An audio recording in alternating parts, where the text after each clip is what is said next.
Hi there everyone, this is Dan Dix here reporting for Press for Truth, and today I wanted to talk a little bit about Obama's illegal amnesty and what this actually means for Canada. Now, if you came to the U.S. illegally as late as December 31st, 2013, you are eligible for amnesty. And that's full citizenship with all the welfare benefits that go along with that. Now, it's estimated that around 5 million illegals are eligible, having the fact that they've escaped the poverty of Central America. Now, of course, we all know that this poverty is actually caused by the Federal Reserve's inflation and the CIA's war on drugs, as they call it. Not to mention, this executive amnesty will create incentives for future illegals to cross the U.S.-Mexican border in hopes that they will one day, too, become legal citizens as well. Now, I know some people are going to be saying that, well, hey, America was founded on immigration. You know, what's wrong with recognizing that these hardworking Central Americans are just doing the jobs that nobody in America wants to do, and that, you know, they're being aptly rewarded for that? Well, there's two things wrong with that statement. First of all, illegal immigrants aren't exactly doing jobs that nobody in America wants to do. It is actually because of their illegality that they are able to fill the jobs that employers just find too expensive to hire Americans for. Remember, when you're legal, you're bound by minimum wage laws and all of the paperwork and all the regulations that's involved with employment. So it's much easier to just hire under the table.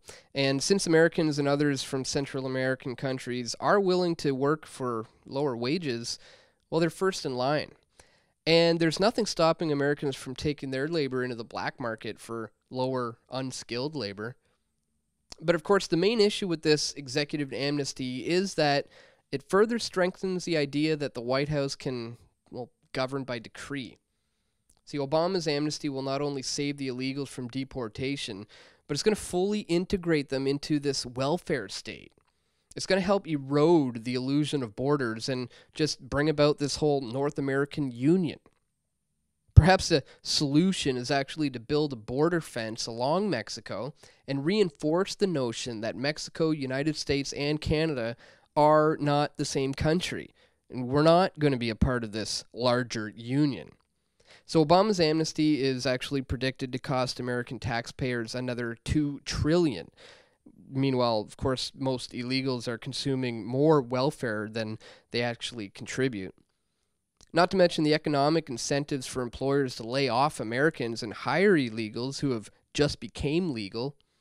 So if the only thing stopping employers from hiring illegals was the risk, well, Obama just eliminated that risk, especially in the Obamacare scheme, too.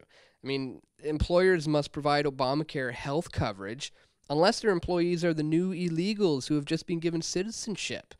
That's a $3,000 per employee incentive to hire illegal aliens. But how is this going to affect Canadians here in Canada? Well, although we don't share a border with a third world nation, we do have a corrupt immigration practice here that does allow workers to come here on temporary exchanges. I'm talking about the so-called Temporary Foreign Workers Program. It's been anything but temporary, and it serves the exact same purpose as just allowing the illegals to come in here. We're probably also going to find that many Americans head to Canada for better job opportunities because their country is just completely overrun by illegals with amnesty. The erosion of our borders is just going to further the implementation of a North American Union. See, Canada has its own amnesty advocates as well. Amnesty.ca wants to ensure the world that Canada is open for justice, or just open for business. Well, if you're unsure of what that means, join the club. When it comes to opening up the borders, we should be letting people into our country by assessing whether their human rights are being violated. But, of course, so-called human rights, so to speak, is a slippery slope. There's just no real clear definition. You know, I could say that my human rights are being totally violated because I can't start a business in Canada without the parasitic busybody bureaucrats who want to just regulate every transaction and tax me into bankruptcy. But hey, maybe I can apply to Chile for amnesty. But of course I'm joking. I'm not about to go anywhere. Canada's sovereignty just has to be fought for here to keep the North American Union at bay. Of course, we have to stop this New World Order from destroying all of national sovereignties around the world. But this is going to mean defining what Canadian sovereignty is all about. And I can tell you this, it's not about socialized healthcare or multiculturalism. In fact, multiculturalism has been a calculated attack on Western values and traditions. It's been designed to replace property rights with this vague United Nations defined human rights. Well, there is no such thing as a human right, there's only property rights. Who I allow into my property is my business.